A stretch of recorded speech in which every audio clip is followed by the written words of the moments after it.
চোরাই পথে আর কোনো নির্বাচন হতে দেওয়া হবে না বলে মন্তব্য করেছেন জামায়াতের ইসলামীর আমির ডাক্তার শফিকুর রহমান। তিনি বলেন, নারী ইস্যু ও এক্স অ্যাকাউন্ট হ্যাক নিয়ে ব্যবসা করছে একটি রাজনৈতিক দল।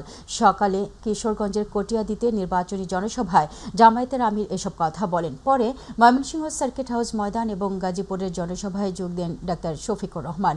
গাজীপুর থেকে ফিরে SM আরিফের রিপোর্ট। গাজীপুরের রাজবাড়ী মাঠে জামায়াত ইসলামীর এই নির্বাচনী জনসভা যোগ দেন দলটির আমির ডাক্তার শফিকুর রহমান। প্রধান অতিথির বক্তব্যে জামায়াত আমির জানান, পরিবার কেন্দ্রিক রাজনীতির ধারা পাল্টে দেয়া হবে। শিল্প এলাকায় গার্মেন্টসে যারা শ্রম দেন তাদের বাচ্চারা অনেক সময় ভালো শিক্ষার আলো থেকে বঞ্চিত হয়। আমরা কথা দিচ্ছি, পরিবার কেন্দ্রিক রাজনীতি, রাজার ছেলে রাজা, রাজনীতির এই ধারা পাল্টে দেব ইনশাআল্লাহ। একজন শ্রমিক ভাই কিংবা বোনের সন্তান, সেও যদি মেধাবী হয়, তার মেধা বিকাশের দায়িত্ব নেবে সরকার, দায়িত্ব নেবে রাষ্ট্র। আমরা চাই তাদের মধ্য থেকে আগামী দিনের প্রধানমন্ত্রী বের হয়ে আসুন। ঋণ খেলাপিদের নির্বাচনে রেখে যারা দুর্নীতি বন্ধ করার কথা বলে তাদের হাতে সাধারণ মানুষ নিরাপদ নয় বলেও মন্তব্য করেন তিনি। 49 জন ঋণ খেলাপি যাদেরকে বগলের নিচে নিয়ে নির্বাচন করছেন, আগে তাদেরটা বাতিল ঘোষণা করেন। যদি সাহসিকতার সাথে এটা করতে পারেন, জনগণ কিছুটা বিশ্বাস করবে, হ্যাঁ ওনাদের সদিচ্ছা আছে। আর যদি ঋণ খেলাপিদেরকে বগলের তলে রাইকা বলেন যে আমরা দুর্নীতিমুক্ত দেশ গড়ব, তাহলে বিষয়টা এমন হবে যে আপনারা যা বলেন তা করেন না, আর যা করেন তা বলেন না। পরে গাজীপুরের 5টি আসনের 11 দলীয় জোট প্রার্থীদের হাতে দলীয় প্রতীক তুলে দেন আমিরে জামায়াত। দায়িত্ব নিতে হবে তো। জনগণের রায়ে এবার রাষ্ট্র ক্ষমতায় বসতে চায় জামায়াত ইসলামী। লক্ষ্য পূরণে নানা প্রতিশ্রুতি দিয়ে যাচ্ছেন দলটির আমির। বলেন, ক্ষমতায় গেলে ন্যায় ও ইনসাফের রাষ্ট্র গড়ে তুলবে জামায়াত। এর আগে কিশোরগঞ্জ ও ময়মনসিংহের নির্বাচনী জনসভায় যোগ দেন জামায়াতের আমির। কিশোরগঞ্জের কটিয়াদী কলেজ মাঠে তিনি বলেন, নারী ইস্যুকে কাজে লাগিয়ে একটি গ্রুপ জামায়াতের ভাবমূর্তি নষ্টের চেষ্টা করছে। আমার টুইটার, যেটাকে এখন এক্স বলে, সেই এক্স আইডি হ্যাক করে অত্যন্ত নোংরা মেসেজ সেখান থেকে দেওয়া হয়েছে। যদি কারো চরিত্র হননের জন্য উদ্দেশ্য প্রণোদিতভাবে কিছু করেন, তাহলে রাসূল করিম সাল্লাল্লাহু আলাইহি সাল্লামের হাদিস অনুযায়ী ওই পাওনাটা সমঝে নেওয়ার জন্য প্রস্তুত থাকতে হবে। এরপর ময়মনসিংহে আয়োজিত জনসভায় যোগ দিয়ে জামায়াতের আমির জানান, ক্ষমতায় গেলে পাচার হওয়া অর্থ ফিরিয়ে আনতে সর্বোচ্চ চেষ্টা করা হবে। যে কোনো মূল্যে আমাকেই জিততে হবে, এটি 11 দলের দর্শন নয়। জনগণের কলিজা হৃদয় জয় করে তাদের ভালোবাসা, তাদের সমর্থন, তাদের স্বচ্ছ ভোট নিয়ে ইনশাআল্লাহ 12 তারিখের পরে 13 তারিখ নতুন বাংলাদেশের উদয় হবে ইনশাআল্লাহ। SM আরিফ, মাই টিভি। কোন সে প্রতীক? দীর্ঘ 20 বছর পরে আগামীকাল বরিশাল যাচ্ছেন বিএনপির চেয়ারম্যান তারেক রহমান। তার আগমনে চলছে শেষ সময়ের প্রস্তুতি। একদিকে সংসদ নির্বাচন, অন্যদিকে দলের চেয়ারম্যানের আগমনে যুক্ত হচ্ছে ভিন্ন মাত্রা। অবহেলিত দক্ষিণের জনপদের নানা দিক তুলে ধরতে প্রস্তুত দলীয় নেতাকর্মীরা। আসাদ চৌধুরীর ক্যামেরায় পারভেজ রাসেলের রিপোর্ট। পদ্মা পায়রা পর্যটন ঘেরা দক্ষিণের জনপদ বরিশাল হলেও ভৌগোলিক দিক থেকে সবচেয়ে অবহেলিত এ অঞ্চলের মানুষ। দীর্ঘ 20 বছর পরে আগামী 4 জানুয়ারি বুধবার বরিশালের মাটি ও মানুষের কাছে আসছেন বিএনপির চেয়ারপারসন তারেক রহমান। তার আগমনে নতুন স্বপ্নে বিভোর এ জনপদের মানুষ। আমরা জনতার সাথে মিশতেছি, এতে করে সুন্দর ভোট হয়, একটা স্থিতিশীলতা হয়, শান্তিপূর্ণ পরিবেশ সৃষ্টি হয়। আমরা জানি যে এই ভোটের উপরে অন্যান্য অনেকগুলো ভোট নির্ভর করে। আমরা দক্ষিণ অঞ্চলের উন্নয়ন চাই, আমাদের কোনো মিল কারখানা নাই, আমাদের ভোলার গ্যাস চাই, আমাদের ভোলার ব্রিজ চাই, আমরা আধুনিক সমুদ্র সৈকত চাই।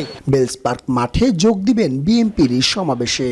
শুনবেন তৃণমূল নেতাকর্মীদের না বলা কথা, করবে তার সমাধান। তাকে বরণ করতে ইতিমধ্যে সকল প্রস্তুতি সম্পন্ন করেছে বিএনপি ও অঙ্গ সংগঠন। আমাদের 4 লেন, এটা ঢাকা থেকে কুয়াকাটা, এটা আমাদের জরুরি দরকার। আমাদের ট্রেন লাইন দরকার, আমাদের ভোলার গ্যাস বরিশালে আনা দরকার, ভোলা বরিশাল সেতু দরকার, এগুলো খুবই জরুরি। দীর্ঘ 17 বছর তিনি দেশে বাইরে থেকে রাজনীতি করেছেন এবং তার কোনো ভিডিও ক্লিপও কেউ প্রকাশ করতে পারতো না। এরকম আমাদের সাংগঠনিক অভিভাবক, তিনি আসবেন, তাকে দেখার অধীর আগ্রহ অপেক্ষা করছে তরুণ সমাজই। তারা বিশ্বাস করে চেয়ারপারসন তারেক রহমানকে এক নজর দেখতে কয়েক লাখ মানুষ জড়ো হবে এ মাঠে। তার মুখের বার্তা নিয়েই গড়বে আগামীর নিরাপদ টেকসই এক বাংলাদেশ। জনাব তারেক রহমান 31 দফা কর্মসূচি ঘোষণা করেছেন, তার বাস্তবায়ন করার জন্য তিনি দিকনির্দেশনা দেবেন এবং সেই লক্ষ্যেই আগামী 12 তারিখ নির্বাচনে এই অঞ্চলের 21টি সিট আমরা জনাব তারেক রহমানকে উপহার দেব। আমি মনে করি তিনি বরিশালে এসে এই ভোলা থেকে গ্যাস আনার ব্যবস্থা করে দিবেন এবং আমাদের বিসিকের উন্নয়ন করবেন। ইতিমধ্যে সমাবেশকে নিরাপত্তা দিতে প্রস্তুত বরিশাল মেট্রোপলিটন পুলিশ।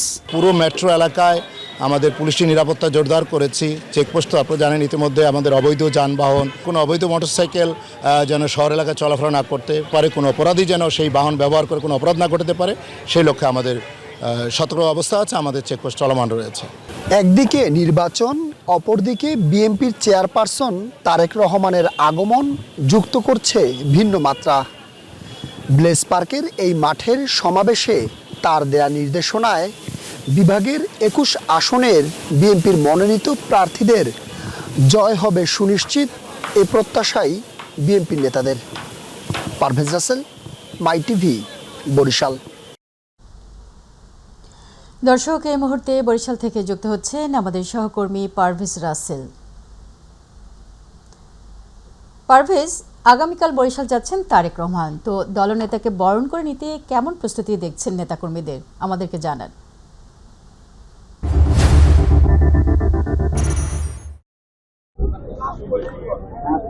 জেসমিনা, যেমনটা জানাতে চাই, আর মাত্র কয়েকটা ঘন্টা বাকি রয়েছে সেই মাহেন্দ্র খনের, সেই প্রাচ্যের ভেনিস বরিশাল, ধান নদী খালের বরিশাল এবং দক্ষিণের জনপদ সেই বরিশালে আসবেন বিএনপি চেয়ারপারসন তারেক রহমান।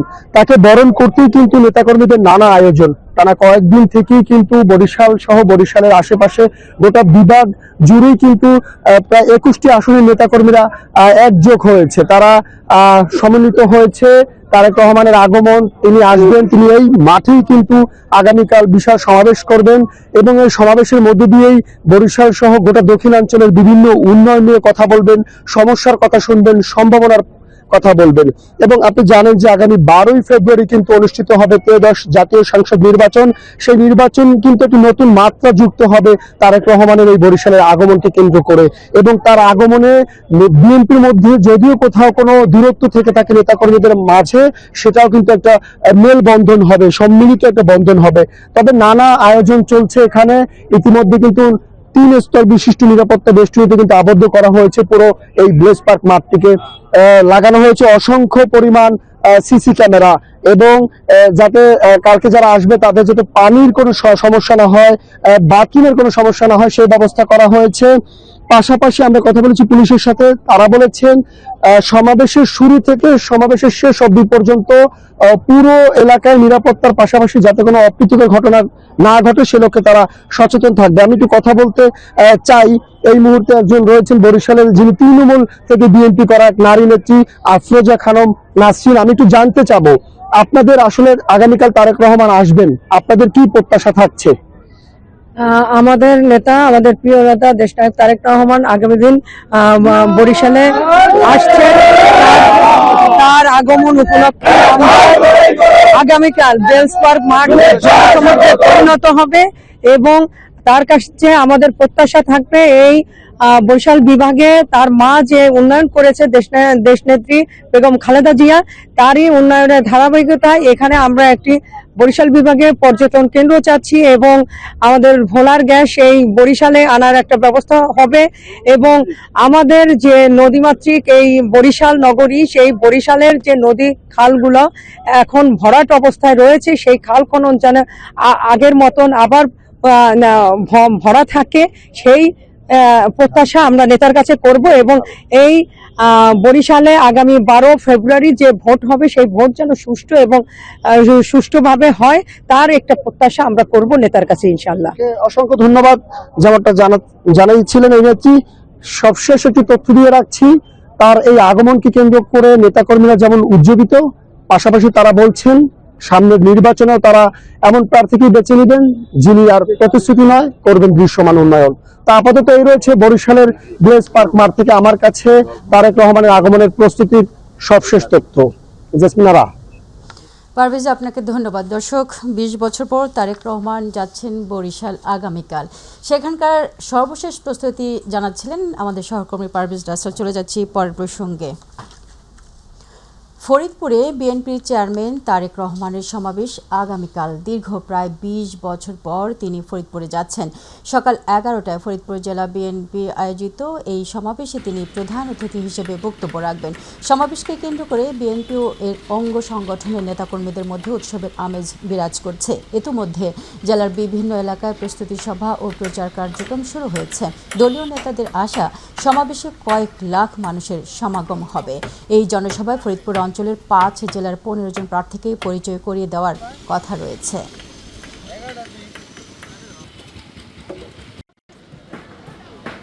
সর্ববৃহৎ জনসভা কালকে ফরিদপুরে হবে এবং এটা ইতিহাস হয়ে থাকবে ফরিদপুরবাসী। বিএনপির কোনো বিকল্প কোনো দল নাই, কারণ বিএনপি গণতন্ত্র বিশ্বাসী, সার্বভৌমত্ব বিশ্বাসী, যার যার ধর্ম শেষে পালন করেছে তাতে বিশ্বাসী। অতএব এখানে আর কোনো দলের বিএনপি ছাড়া আর কোনো দলের কোনো বিকল্প। দর্শক, এই মুহূর্তে ফরিদপুর থেকে যুক্ত হচ্ছেন সহকর্মী শফিকুল ইসলাম জনি। জনি, আগামীকাল তারেক রহমানের জনসভা ঘিরে কেমন প্রস্তুতি দেখছেন জানান।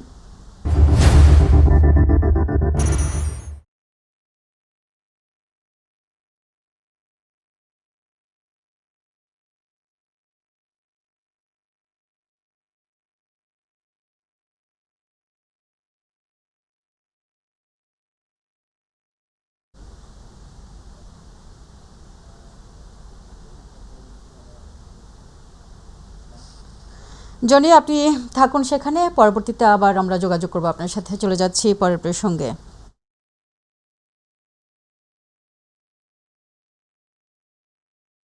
টেলিভিশনে আগামী সোমবার বক্তব্য দেবেন বিএনপির চেয়ারম্যান তারেক রহমান। নির্বাচন কমিশন বিটিভি মহাপরিচালককে এই সংক্রান্ত ব্যবস্থা নেওয়ার জন্য বলেছে।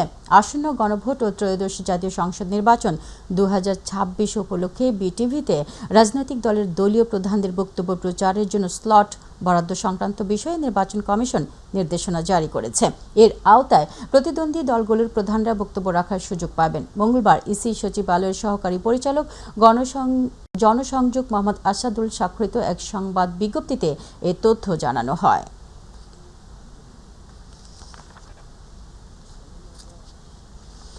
এবারের নির্বাচন অত্যন্ত গুরুত্বপূর্ণ হিসেবে দেখা উচিত বলে মন্তব্য করেছেন বিএনপির মহাসচিব মির্জা ফখরুল ইসলাম আলমগীর।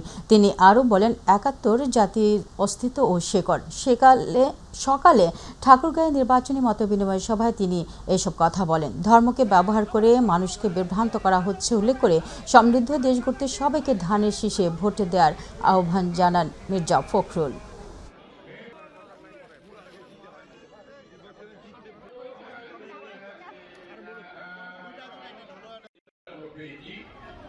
একটা গোষ্ঠী ওই ৭১কে পিছিয়ে ফেলতে চায়। ৭১কে পিছিয়ে ফেললে আমি আমার অস্তিত্ব চর্চা করব। সেই জন্যই আমি সবসময় এই কথা জীবন গলায় করি, ৭১ হচ্ছে আমার মূল অস্তিত্ব, এটাকে নিয়েই আমাকে দিলাম। এখানে আমরা ওই ১৯৭১ সালে হিন্দু, মুসলমান, বৌদ্ধ, খ্রিস্টান সব একসাথে এক হয়ে আমরা স্বাধীনতা যুদ্ধ করি। এখানে ধর্মকে ব্যবহার করে মানুষকে বিভ্রান্ত করার চেষ্টা করা হচ্ছে, মিথ্যা প্রচারণা করা হচ্ছে, যেগুলো আপনারা আমাদের স্বাধীনভাবে সিদ্ধান্ত নিতে ভুল হতে পারে। নির্বাচন পর্যবেক্ষকদের বেশিরভাগই একটি রাজনৈতিক দলের বলে আশঙ্কা প্রকাশ করেছেন বিএনপির জাতীয় সংসদ নির্বাচন পরিচালনা কমিটির মুখপাত্র ও দলের চেয়ারম্যানের উপদেষ্টা মাহদি আমিন। দুপুরে রাজধানীর গুলশানে বিএনপির চেয়ারম্যান পরিচালনা কমিটির কার্যালয়ে এক সংবাদ সম্মেলনে তিনি এসব কথা বলেন। মাহদি আমিন বলেন, স্বাধীনতার ইতিহাস নিয়ে জামায়াত আমির মিথ্যাচার করছেন।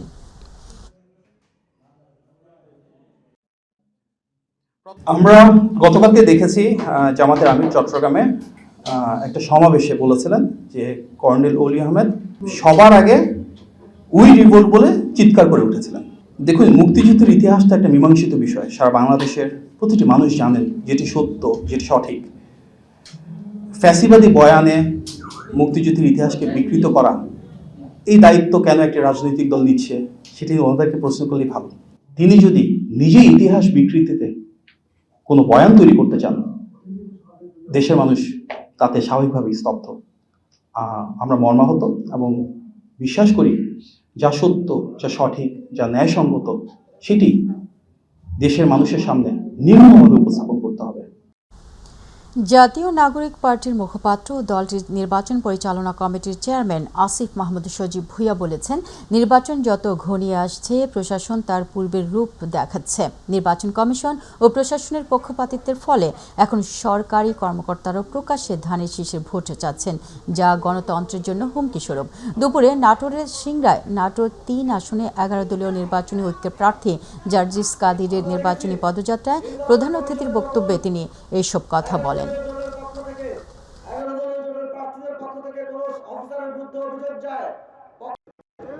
আমরা দেখছি এই পক্ষপাতিত্বের ফলে, নির্বাচন কমিশনের এই পক্ষপাতিত্বের ফলে, প্রশাসনের এই পক্ষপাতিত্বের ফলে এখন সরকারি অফিসাররাও ধানের শীষের জন্য ভোট চাচ্ছে।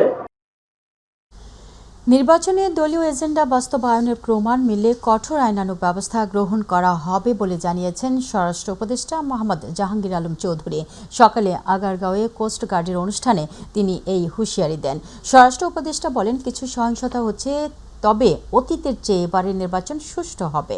নির্বাচনে নিরপেক্ষতা বজায় রাখার বিষয়ে তিনি কঠোর হুঁশিয়ারি দিয়ে তিনি বলেন, কোনো ব্যক্তি, দল বা রাজনৈতিক এজেন্ডার সঙ্গে জড়িত হলে সংশ্লিষ্ট সদস্যের বিরুদ্ধে বিভাগীয় কঠোর আইনানুগ ব্যবস্থা নেওয়া হবে। বর্তমান সরকার বাংলাদেশ কোস্ট গার্ডের সার্বিক উন্নয়নে দৃঢ় প্রতিশ্রুতিবদ্ধ। আপনারা জেনে আনন্দিত হবেন যে কোস্ট গার্ড আধুনিকায়নের অংশ হিসেবে বুলেট প্রুফ সুবিধা সম্পন্ন high speed boat, ground control station সহ সার্ভিলেন্স ড্রোন ক্রয়ের কার্যক্রম চলমান রয়েছে। অস্ট্রেলিয়ান বর্ডার ফোর্স কর্তৃক উপহার হিসাবে 12টি সার্ভিলেন্স ড্রোন ইতিমধ্যে কোস্ট গার্ডে অন্তর্ভুক্ত হয়েছে। নিরাপদ ও সমৃদ্ধ বাংলাদেশ গড়ে তোলার ঐক্যবদ্ধভাবে কাজ করবে। সেনাপ্রধান জেনারেল ওয়াকারুজ্জামান বলেছেন, জাতীয় নির্বাচনে সরকার, নির্বাচন কমিশন, পুলিশ ও সেনা, নৌ ও বিমান বাহিনী সহ সবাই আগ্রহী। সেখানে নির্বাচন না হওয়ার কোনো সুযোগ নেই। মঙ্গলবার 3 বাহিনীর প্রধানদের গাজীপুর জেলা পরিদর্শন ও আইন শৃঙ্খলা রক্ষাকারী বাহিনীর কর্মকর্তাদের সঙ্গে মতবিনিময় সভায় তিনি এই কথা বলেন। তিনি বলেন, নির্বাচনের দিন যারা র্যাগিং এবং ভোটারদের ভোট কেন্দ্রে যেতে বাধা দেবে তাদের বিরুদ্ধে সেনাবাহিনী অ্যাকশন নেবে। এ সময় নৌ ও বিমান বাহিনীর প্রধানও বক্তব্য রাখেন। আরও জানাচ্ছেন আতিকুর রহমান তিতাস। আসন্ন ত্রয়োদশ জাতীয় সংসদ নির্বাচন ও গণভোট 2026কে সামনে রেখে গাজীপুর জেলা পরিদর্শন করেছেন সেনা, নৌ ও বিমান বাহিনী প্রধান। সেনাবাহিনী প্রধান জেনারেল ওয়াকারুজ্জামান, নৌবাহিনী প্রধান অ্যাডমিরাল এম নাজমুল হাসান এবং বিমান বাহিনী প্রধান air chief marshal Hasan Mahmud Khan এ সফরে অংশ নেন। পরিদর্শনকালে বাংলাদেশ ধান গবেষণা ইনস্টিটিউটের সম্মেলন কক্ষে ঢাকা বিভাগের গাজীপুর, নরসিংদী ও নারায়ণগঞ্জ জেলার আইন শৃঙ্খলা রক্ষাকারী বাহিনী ও বেসামরিক প্রশাসনের ঊর্ধ্বতন কর্মকর্তাদের সঙ্গে মতবিনিময় করেন 3 বাহিনীর প্রধান। সভায় আসন্ন জাতীয় সংসদ নির্বাচনকে শান্তিপূর্ণ, সুষ্ঠু ও নিরপেক্ষভাবে সম্পন্ন করতে আন্তঃপ্রাতিষ্ঠানিক সমন্বয় এবং সার্বিক নিরাপত্তা ব্যবস্থাপনা নিয়ে আলোচনা হয়। কিছু মানি ট্রানজ্যাকশন হতে পারে বিকাশের মাধ্যমে, সেটা নির্বাচনকে প্রভাবিত করার জন্য।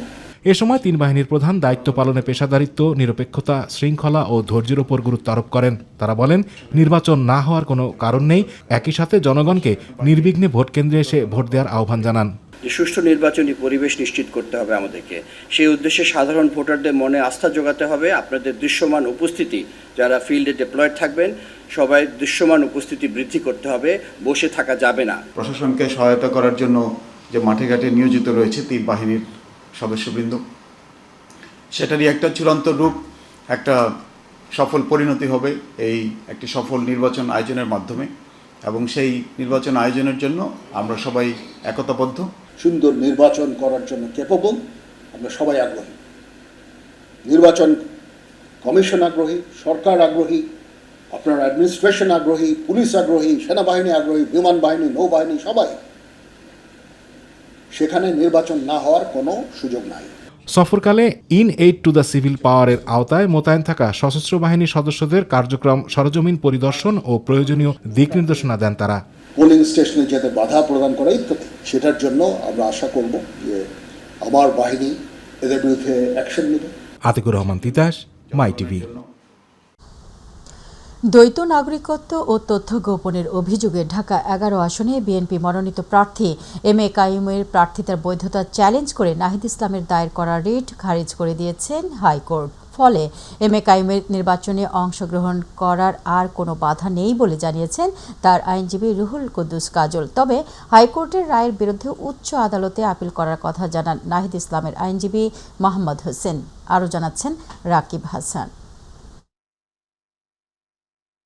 ঢাকা 11 আসনে বিএনপি মনোনীত প্রার্থী ডক্টর এম এ কাইয়ুমের বিরুদ্ধে দ্বৈত নাগরিকত্ব ও তথ্য গোপনের অভিযোগ এনে প্রার্থিতার বৈধতা চ্যালেঞ্জ করে সোমবার হাইকোর্টে একটি রিট দায়ের করেন 11 দলীয় জোটের প্রার্থী ও জাতীয় নাগরিক পার্টির আহ্বায়ক নাহিদ ইসলাম।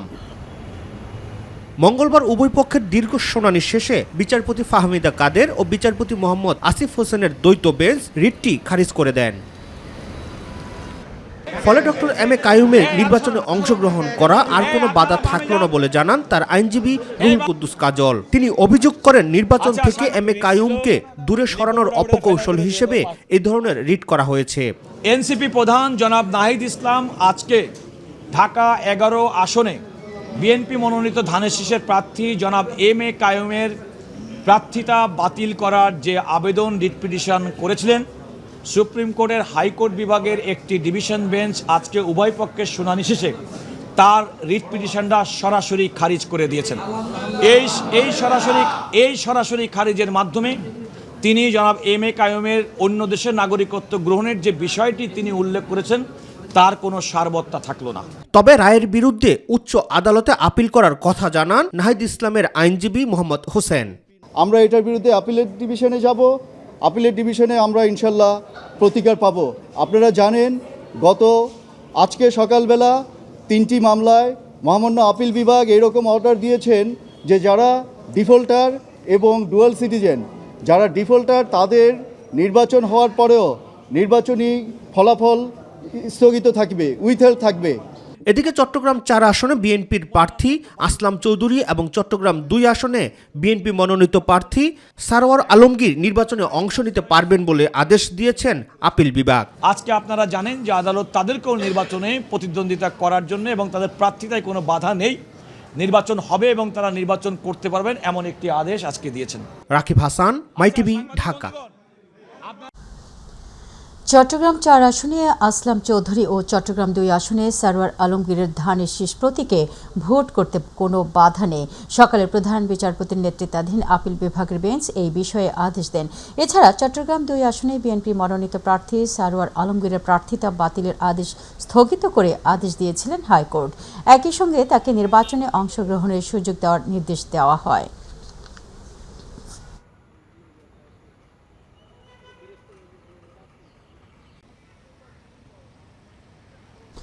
দর্শক, সংবাদের পর্যায়ে নিচ্ছি বিরতি, সাথেই থাকুন।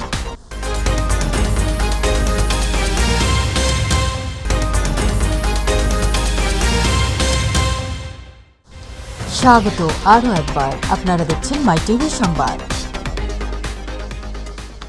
মহিমান্বিত রজনী লাইলাতুল বরাত আজ হিজরি সনের শাবান মাসের 14 তারিখে দিবাগত রাতটি ধর্মপ্রাণ মুসলমানদের কাছে সৌভাগ্যের রাত বা মুক্তির রাত হিসেবে পরিচিত। আজ সেই মুক্তির রাত বা সৌভাগ্যের রাত। মহিমান্বিত এই রাতে ধর্মপ্রাণ মুসলমানরা পরম করুণাময় মহান আল্লাহর অনুগ্রহ লাভের আশায় নফল নামাজ, পবিত্র কোরআন তেলাওয়াত ও জিকিরে মগ্ন থাকেন। অতীতের পাপ ও অন্যায়ের জন্য ক্ষমা প্রার্থনা এবং ভবিষ্যৎ জীবনের কল্যাণ কামনা করে মোনাজাত করেন। ইসলাম ধর্মাবলম্বীরা বিশ্বাস করেন এই রাতে নির্ধারিত হয় পরবর্তী বছরের হায়াত, রিজিক, আমল। আল্লাহর সান্নিধ্য ও ক্ষমা লাভে বিশ্বের অন্যান্য দেশের মতো বাংলাদেশের মুসলমানরাও ইবাদত বন্দিগি, জিকির আজগার, মিলাদ মাহফিল, নফল নামাজ আদায় ও কোরআন তেলাওয়াতে মশগুল থাকেন শবে বরাতে। অনেকের মৃত স্বজনদের কবর জিয়ারত করেন।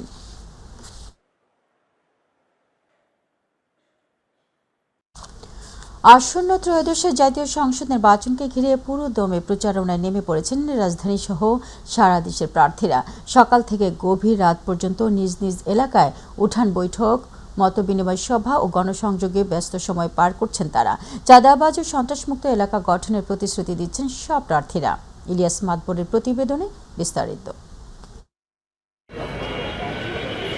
সারা দেশের মতো রাজধানীতেও জমে উঠেছে ত্রয়োদশ জাতীয় সংসদ নির্বাচনের প্রচারণা। সকাল থেকে প্রার্থীদের প্রচারণায় সরগরম বিভিন্ন এলাকা। এ সময় প্রার্থীরা ভোটারদের দিচ্ছেন নানা প্রতিশ্রুতি।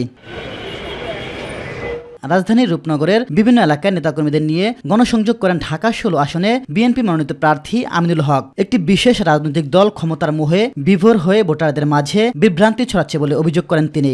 বৃহৎ একটি জনগোষ্ঠী রয়েছে, নিম্নআয়ের মানুষ, মধ্যম আয়ের মানুষ, তাদের স্থায়ী পুনর্বাসন করাটা অত্যন্ত জরুরি। আল্লাহ যদি আমাকে নির্বাচিত করে, আমি এই মানুষগুলোকে সবার আগে স্থায়ী পুনর্বাসন করতে চাই। তারপরের ভিতরে আমাদের কিছু মৌলিক সমস্যা রয়েছে, গ্যাসের সমস্যা রয়েছে, বিদ্যুতের সমস্যা রয়েছে, পানির সমস্যা রয়েছে এবং কিছু জলাবদ্ধতার সমস্যা রয়েছে। তো এই বিষয়গুলো ইতিমধ্যে আমি চিহ্নিত করেছি। বাট সবচেয়ে যে বিষয়টিকে আমি গুরুত্ব দিচ্ছি সেটা হচ্ছে যে আমাদের শিক্ষাক্ষেত্রে আমাদের প্রত্যেকটি ঘরে ঘরে আমি শিক্ষার আলো পৌঁছে দিতে চাই। ঢাকা 14 আসনের বিভিন্ন এলাকায় প্রচারণা চালিয়েছেন বিএনপি মনোনীত প্রার্থী সানজিদা ইসলাম তুলি। এই আসনকে সন্ত্রাস, মাদক ও দখলমুক্ত একটি নিরাপদ ও বাসযোগ্য এলাকা হিসেবে গড়ে তোলার প্রত্যয় ব্যক্ত করেন তিনি। সকল তরুণদের জন্য শিক্ষার পাশাপাশি তাদের বিভিন্ন প্রশিক্ষণের, কারিগরি প্রশিক্ষণের ব্যবস্থা করা, আইটি সেক্টরটাতে ডেভেলপমেন্ট প্রজেক্টে তাদেরকে কাজে লাগানো, বিভিন্ন কোর্সে যদি তাদেরকে দেওয়া যায় সেই ক্ষেত্রে তাদেরকে এনগেজ করা এবং তাদের জন্য সরকারি প্রতিষ্ঠানগুলোর পাশাপাশি বেসরকারি যে সংস্থাগুলো আছে তাদের সাথে লিয়াজো মেনটেন করে যতটা সম্ভব কর্মসংস্থানের অভাবটা ঘুচিয়ে নিয়ে আসা। এদিকে রাজধানীর বাটা সিগন্যাল ও নিউ মার্কেট এলাকায় গণসংযোগ করেন ঢাকা 10 আসনের জামাত মনোনীত প্রার্থী জসিমউদ্দিন সরকার। নির্বাচিত হলে চাঁদাবাজি, দখলদারিত্ব, সন্ত্রাস ও মাদকের বিরুদ্ধে কঠোর ব্যবস্থা নেওয়ার হুঁশিয়ারি দেন তিনি। আমার এই 10 নির্বাচনী এলাকার মধ্যে Jigatola staff quarter, green road staff quarter, বিভিন্ন জায়গায় যারা আমার পক্ষে নির্বাচনী ক্যাম্পেইন করছেন তাদেরকে হুমকি ধমকি দেওয়া হচ্ছে। আমি স্পষ্ট বলতে চাই, কোনো হুমকি ধমকিতে কাজ হবে না। জনগণ 12ই ফেব্রুয়ারিতে এই হুমকি ধমকির প্রতিবাদে দাঁড়িপাল্লার ব্যালটে ভোট দিয়ে তার জবাব দেবেন ইনশাআল্লাহ। নির্বাচনের পরিবেশ, লেভেল প্লেইং ফিল্ড এখনো হয়নি। ইলিয়াস মাদবর, মাই টিভি, ঢাকা। প্রতিবন্ধীদের জীবনমান উন্নয়নে একসাথে কাজ করার প্রত্যয় ব্যক্ত করেছেন ব্যারিস্টার জাইমা রহমান। রাজধানীর গুলশানের সোসাইটি পার্কে বিএনপি কন্টেন্ট জেনারেশন টিমের আয়োজনে প্রতিবন্ধী শিশুদের সাথে এক মতবিনিময় অনুষ্ঠানে তিনি বলেন, শত প্রতিকূলতা মোকাবেলা করে এগিয়ে যাওয়া প্রতিবন্ধীরা দেশের গর্ব। এ সময় 25 জন শারীরিক, মানসিক ও বুদ্ধি প্রতিবন্ধী শিশুদের বিভিন্ন সমস্যা ও তাদের কথা মনোযোগ সহকারে শোনেন তিনি। প্রতিবন্ধী শিশুরা তাদের অধিকার নিশ্চিতে সুনির্দিষ্ট কিছু প্রস্তাবনা তুলে ধরেন। বিএনপি ক্ষমতায় গেলে সুবিধাবঞ্চিত এসব মানুষের জন্য নানা পরিকল্পনা তুলে ধরেন দলের চেয়ারম্যান তারেক রহমানের কন্যা ব্যারিস্টার জাইমা রহমান। ইউনিভার্সাল ডিজাইনটা করতে আপনি যে বললেন, শুধু প্রতিবন্ধীদের জন্য সহজ সুবিধা করা না, সবার জন্য, হুইল চেয়ার অ্যাক্সেসের জন্য, প্র্যামের জন্য, সাধারণ প্র্যামের জন্য, যদি কোনো আরো বয়স্ক কেউ থাকে, অনেক কিছু দিক দিয়ে। তো আপনি যে বললেন যে দেশের গর্ব আপনারা হবেন, আর আপনারা তো দেশের গর্বই। আমার মনে হয় এত কষ্ট করেও যে আপনারা এত কিছু করে দেখাতে পেরেছেন, এটা কোন মানে সেন্সেশনাল। সো আমার কাছ থেকে তো আমরা চাই যে এইরকম আরো আপনিও আরো সুযোগ পাবেন, হয়তো আপনিও আরো সুযোগ পাবেন এরকম আরো প্ল্যাটফর্মে আসতে, আরো কথা বলতে, জানতে, শিখতে আর একসাথে কাজ করতে, ইনশাআল্লাহ। দর্শক, সংবাদের পর্যায়ে নিচ্ছে আবারও বিরতি, সাথেই থাকুন।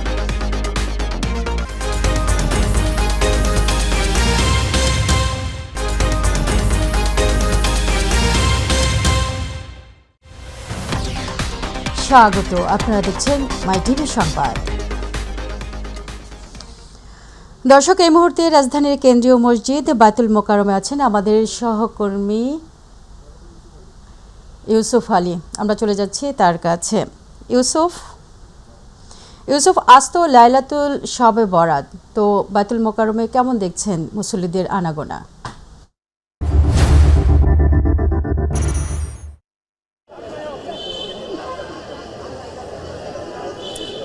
জেসমিনা, আপনি জানেন যে মুসলমানদের যে বেশ কয়েকটি বরকতময় রাত রয়েছে, তার মধ্যে একটি হচ্ছে শবে বরাত। আজকে এই শবে বরাতের রাত্রে অর্থাৎ মুসলমানদের 4টি নির্দিষ্ট রাত রয়েছে গুনাহ মাফের জন্য, এবং সেই রাতগুলোর মধ্যে একটি হচ্ছে শবে বরাত। কিছুক্ষণ আগে জাতীয় মসজিদ বাইতুল মোকাররমে এশার নামাজের জামাত শেষ হয়েছে। আপনি জানেন যে শবে বরাতে এশার নামাজের পর ধর্মপ্রাণ মুসলমানরা বিভিন্ন নফল ইবাদত বন্দেগীর মধ্যে ব্যস্ত থাকে। এর মধ্যে নফল নামাজ আদায়, দুরাকাত করে কোরআন তেলাওয়াত, তসবিহ পাঠ এবং জিকির আজগারের মাধ্যমে মুসলমানরা এই রাত্রিটিকে অতিবাহিত করেন।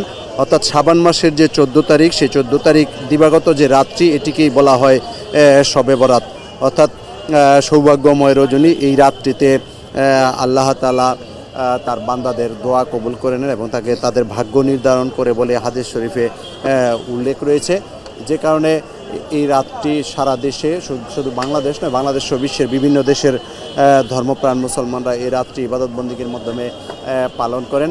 অনেক ধর্মপ্রাণ মুসলমান এশার নামাজের পর থেকে ফজরের আগ পর্যন্ত তারা বিভিন্ন ইবাদত বন্দেগীর মধ্যে ব্যস্ত থাকবেন এবং মাঝখানে তারা তাহাজ্জুদের নামাজ আদায় করেন। এছাড়া এই রাত্রিতে কিন্তু অনেকে দান খয়রাতও করে থাকেন, অর্থাৎ মসজিদ এবং কবরস্থানের পাশগুলোতে আপনার বিভিন্ন এতিম এবং যারা ভিক্ষা করেন এবং হতদরিদ্র যারা, তারা সেখানে কিন্তু মসজিদের পাশে ভিড় করেন। এবং যেহেতু আজকের এই রাত্রি অত্যন্ত ফজিলতপূর্ণ, সে কারণে অনেকেই দান খয়রাত নিয়ে ব্যস্ত থাকেন। বাইতুল মোকাররম মসজিদের যে গেট, সেই গেটেও কিন্তু তার ব্যতিক্রম নয়। দর্শক, আপনারা দেখতে পাচ্ছেন যে বাইতুল মোকাররমের গেটের মধ্যে অসংখ্য অসহায় মানুষ বসে আছে এবং এখানে যাদের সামর্থ্য আছে তারা চেষ্টা করছেন যে একেবারেই হতদরিদ্র মানুষকে দান করার জন্য। যেহেতু সৌভাগ্যময় এবং বরকতপূর্ণ রজনী, সেজন্য তাদের ধারণা যে এই রাত্রিতে দান করলে বেশি সওয়াব হওয়ার সম্ভাবনা রয়েছে। তবে প্রতি বছরের মতো এবার এই মসজিদেও কিন্তু কিছুক্ষণ আগে আপনার মসজিদের যিনি নামাজ পড়িয়েছেন, ইমামতি করেছেন, তিনি এই শবে বরাত সম্পর্কে, এর ফজিলত এবং তাৎপর্য সম্পর্কে তিনি বর্ণনা করেছেন এবং মুসলমানরা যাতে এই রাত্রিতে বিভিন্ন ইবাদত বন্দেগীর পর যাতে আল্লাহ তাআলার দরবারে ক্ষমা প্রার্থনা করেন, যাতে যেসব গুনাহ করেছেন সে গুনাহ যাতে মাফ করে দেন এবং তারা যে বরকত প্রত্যাশা করেন সেই বরকত এবং রহমত যাতে আল্লাহ তাআলার তরফ থেকে নাজিল হয়, সেই বিষয়ের উপর তিনি বক্তব্য রেখেছেন। এবং সেই বিষয়টিকে ধারণ করে, যেহেতু বছরে একদিন এই রাত্রিটি আসে, শাবান মাসের 14 তারিখ, এই মাসটিতে কিন্তু অনেকে নফল রোজাও রাখেন এবং আজকের এই রাত্রিটি তাৎপর্যপূর্ণ হওয়ার কারণে কিন্তু অসংখ্য ধর্মপ্রাণ মুসলমান এই রাত্রিটি ইবাদত বন্দেগীর মাধ্যমে পালন করেন। এছাড়া আরেকটি বিষয় আপনাকে যেটি বলতে চাই, যে এই রাত্রিটি উপলক্ষে কিন্তু অনেকে রুটি হালুয়াও বিতরণ করে থাকেন অনেককে, যদিও ইসলামে সেটি বলা হয়নি, কিন্তু মানুষকে আপ্যায়ন করার জন্য, আত্মীয় স্বজন এবং অসহায় মানুষকে আপ্যায়ন করার জন্য অনেকেই বিভিন্ন ধরনের হালুয়া এবং রুটি তৈরি করেছেন, তারা সেটি বিভিন্ন বাসায় তারা বিতরণ করেন। তবে মূল বিষয় যেটি হচ্ছে, প্রতিটি রাতই কিন্তু বরকতপূর্ণ এবং রহমতপূর্ণ। আল্লাহ তাআলা প্রতি রাতে কিন্তু তার বান্দাদের কথা শোনার জন্য সর্বনিম্ন আকাশে গমন করেন এবং তার বান্দারা তার কাছে কি ফরিয়াদ করেন সেটি তিনি শোনেন এবং সেই ফরিয়াদ তিনি কবুল করেন। আজকের রাত্রিটিও কিন্তু তার ব্যতিক্রম নয়। যেহেতু শবে বরাতের রাত্রি, এই রাত্রিতে এই জন্য তারা ধর্মপ্রাণ মুসলমানরা ইবাদত বন্দেগীর মাধ্যমে আল্লাহ তাআলার কাছে ক্ষমা চাইবেন। ধন্যবাদ। যোগ করা হবে। দর্শক, বাইতুল মোকাররম থেকে যুক্ত ছিলেন আমাদের সহকর্মী ইউসুফ আলী। চলে যাচ্ছি পরের সংবাদে। 24শে জুলাই আগস্টে ছাত্র জনতার গণ অভ্যুত্থান চলাকালীন সংঘটিত মানবতা বিরোধী অপরাধের মামলায় আওয়ামী লীগের সভাপতি মণ্ডলীর সদস্য কামরুল ইসলাম ও ওয়ার্কার্স পার্টির সভাপতি রাশেদ খান মেননের বিরুদ্ধে আনুষ্ঠানিক অভিযোগ দাখিল করেছে প্রসিকিউশন। সকালে আন্তর্জাতিক অপরাধ ট্রাইব্যুনাল 1-এর রেজিস্ট্রারের কাছে এই অভিযোগ জমা দেওয়া হয়েছে বলে জানিয়েছেন প্রসিকিউটর গাজী MH তামিম। তিনি জানান, এই দুই নেতার বিরুদ্ধে 23 জনকে হত্যা সহ মানবতা বিরোধী অপরাধে দুটি অভিযোগ আনা হয়েছে। এদিকে এই মামলায় আজ শুনানি হওয়ার কথা রয়েছে। এতে ফরমাল চার্জ বা আনুষ্ঠানিক অভিযোগ আমলে নিয়ে পরবর্তী কার্যক্রম ও শুনানির তারিখ নির্ধারণ করবেন আদালত। রাশেদ খান মেনন এবং জনাব কামরুল ইসলামকে অভিযুক্ত করে আমরা একটা ফরমাল চার্জ দাখিল করেছি। সেখানে দুটি অভিযোগ এনেছি। ট্রাইব্যুনাল এই দুই আসামির বিরুদ্ধে অভিযোগ আমলে গ্রহণ করেছেন এবং তাদেরকে আগামী 19 ফেব্রুয়ারি ট্রাইব্যুনালে উপস্থিত করার জন্য আদেশ প্রদান করেছে। চট্টগ্রাম বন্দরের নিউ মোরিং কন্টেইনার টার্মিনাল বিদেশি প্রতিষ্ঠান DP ওয়ার্ল্ডকে ইজারা দেওয়ার সিদ্ধান্তের প্রতিবাদে অনির্দিষ্টকালের জন্য কর্মবিরতির ডাক দিয়েছে চট্টগ্রাম বন্দর রক্ষা সংগ্রাম পরিষদ। বিকেলে এক ব্রিফিংয়ে নেতৃবৃন্দ এই ঘোষণা দেন। এদিকে পূর্ব ঘোষিত কর্মসূচি অনুযায়ী মঙ্গলবার সকাল 8টা থেকে 24 ঘণ্টা কর্মবিরতি পালন করেছে আন্দোলনকারীরা। একই দাবিতে সকাল 11টা থেকে চট্টগ্রাম শ্রমিক কর্মচারী ঐক্য পরিষদের নেতৃত্বে ইসাহাক ডিপো সংলগ্ন টোল প্লাজা সড়ক অবরোধ করেন। এদিকে টানা 4 দিনের কর্মবিরতিতে বন্দর ও বেসরকারি ICDতে সৃষ্টি হয়েছে ভয়াবহ কন্টেইনার জট। বন্দর এলাকায় মোতায়েন করা হয়েছে অতিরিক্ত পুলিশ।